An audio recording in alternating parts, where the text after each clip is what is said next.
करेंगे। आज हमारे बीच में जो मनोज ध्यानी जी हैं, जिन्होंने उत्तराखंड को बनाने में अपना एक अहम योगदान दिया है।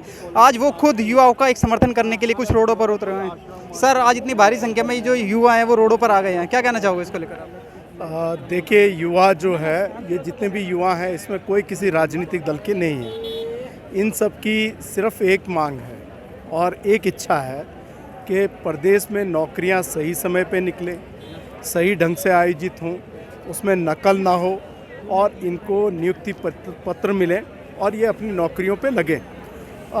ये सारे के सारे बच्चे पूरे पहाड़ों से आकर किराए पे रहते हैं और सालों मेहनत करते हैं और मेहनत कर मतलब जो किराया वगैरह भरते हैं वो तो सारा का सारा है ही, लेकिन अगर एक के बाद एक परीक्षा जो है कैंसिल होती रहेंगी, नकल की भेंट चढ़ती रहेंगी, सरकार चुपचाप बैठी रहेगी और उनके नेतृत्व आंदोलन कर सरकार को जगाने का प्रयास करता है।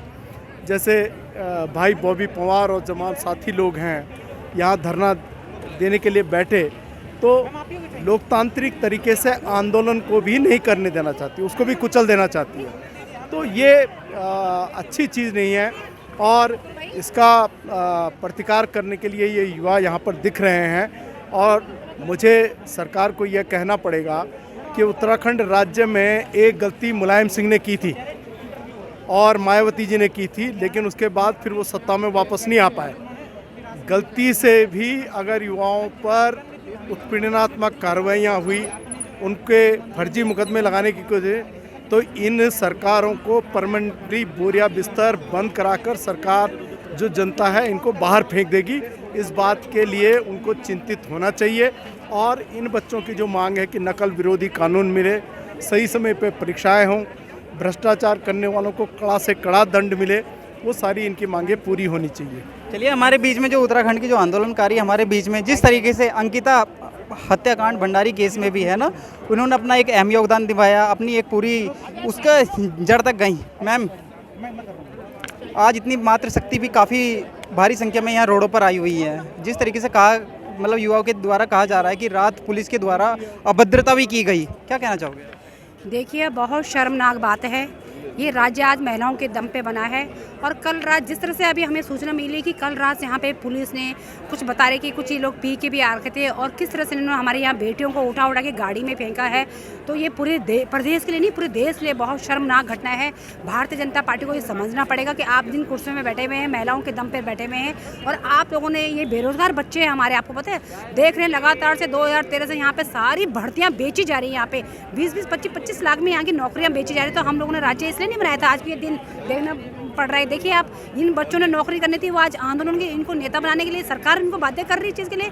तो पूरी सरकार, पहले तो उत्तराखंड जो सरकार भारतीय जनता पार्टी है, इनकी बेटियों से, उत्तराखंड की बेटियों से माफ़ी मांगे, अन्यथा इसका बहुत परिणाम भुगतने। कहीं ना कहीं जो यहाँ का लो एंड ऑर्डर है वो कहीं ना कहीं बिगड़ता हुआ दिखाई दे रहा है। चाहे वो अंकिता भंडारी का केस हो, वो अभी तक भी हमारा चल ही रहा है ना, अभी तक जो उसके मतलब जो उसके आरोपी हैं उन्हें अभी तक पूर्ण उसका वो समाधान नहीं निकला है। आज हमारे जो युवा हैं वो भी रोडों पर हैं, जैसे कल रात घटना घटी गई, क्यों बिगड़ रहा है लो एंड ऑर्डर?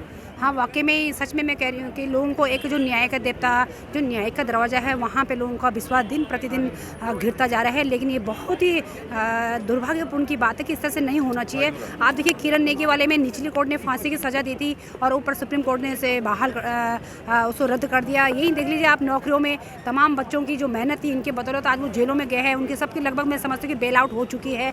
और अंकिता में आप देखिए, क्या प्रूफ यहाँ की सरकार को चाहिए थे, पहले आप बताइए। सारा प्रूफ होने के बाद देखिए ना, आप, हम तो कहते हैं कि उसमें बॉडी भी नहीं मिली थी। 23 सितंबर की बात है और आपने 23 की रात को वो रिजॉर्ट तोड़ लिया था। परसों कुछ दिन पहले सुना कि उनके जो पिताजी है विनोद आर्य, जो भारतीय जनता पार्टी के उत्तराखंड के लीडर हैं, वो वहाँ पे अपने दल बल के साथ वहाँ गए थे। तो कहाँ का कानून है, बताइए आप, क्या है वो? तो दोनों हम समझते हैं कि जो रिजॉर्ट है, जो उसी कंपनी थी, वो दोनों चीज़ सीज हो रखी थी, लेकिन सरकार कह रही नहीं, ऐसी कोई मतलब ही नहीं है। उत्तराखंड की जनता सब कुछ जानती है कि अंकिता के साथ क्या हुआ और क्या नहीं हुआ। सरकार ने पूरा इसको दबाने का प्रयास किया, इसका परिणाम 2027 में भुगतने तैयार रहे। मैम, 2024 में क्या होने वाला है? केंद्र में मोदी जी की भी और हमारे जो पुष्कर सिंह धामी जी हैं वो भी कह रहे हैं कि पूर्ण बहुमत से आएगी सरकार। देखिए अब मोदी जी लोग अब इस चीज़ को जान चुके हैं। अब मोदी जी गलत फहमी में रहे। लोगों को पता है कि इनकी डबल इंजन की सरकार ने केंद्र में क्या करा। आप बजट की अगर बात करिए, कहीं बेरोजगारी के लिए कहीं इन्होंने कुछ नहीं करा, कहीं महिलाओं की इन्होंने बात नहीं करी, और बड़े बड़े लोगों के लिए आपने बजट पेश कर दिया। तो कहाँ जनता आज एक एक आदमी समझ चुका कि हम ये कहते हैं कि हम भी कह रहे थे कि हम तो आप खाली अपने स्टेट से मतलब, लेकिन हमें देश से अगर बात करें तो मोदी जो लोग कह रहे थे अब वो सब दिख जाएगा। वो दिख रहा है आज की डेट में। आप देख लीजिए आज पूरा हजारों युवा आज पूरे प्रदेश के क्या पूरे देश के लोग आज सड़कों में क्यों उतरे आज। तो कोई मोदी नहीं, कोई योगी नहीं है, कोई धामी नहीं है, कुछ मैम लास्ट में बस यही कहना चाहूँगा, जो युवाओं का एक आह्वान भी लग रहा है कि जब जब सरकार डरती है पुलिस को आगे करती है, लग रहा है आपको? हाँ बिल्कुल, देखिए जिस तरह से कल रात की जो घटना है, और तमाम हम लोग आंदोलनकारी भी रह चुके हैं। मैं उत्तराखंड क्रांति दल की भी प्रदेश उपाध्यक्ष भी हूँ। और जब वाकई भी जब कुछ ऐसी घटना होती है, अभी मैंने सुना कि अभी पुलिस पीएससी की तैयारी कर रही है कि इन पर लाठीचार्ज करेगी। आप अगर लाठीचार्ज हमारे बच्चों के ऊपर करोगे तो इसके परिणाम भुगतने के लिए आप तैयार है ना। उसके लिए हम पूरे जितने भी हमारे यहाँ पे NGO से है, तमाम राजनीतिक दल है, संगठन जो भी संगठन है, हम सब लोग जुट होकर इनको जवाब जरूर देंगे। इस तरह से डराया नहीं हमारे बच्चों को। अपने हक के लिए वो सड़कों में तो आएंगे, वो अपने सिर्फ अपने हक मांग रहे हैं, वो किसी भीख नहीं मांग रहे, उनका अधिकार है वो। तो यही मैं कहना चाहती हूँ। चलिए, ये थे मेरे साथ उत्तराखंड के आंदोलनकारी हैं ना, और आज ये भी रोडों पर बच्चों को समर्थन देने के लिए आए हैं। जहाँ तक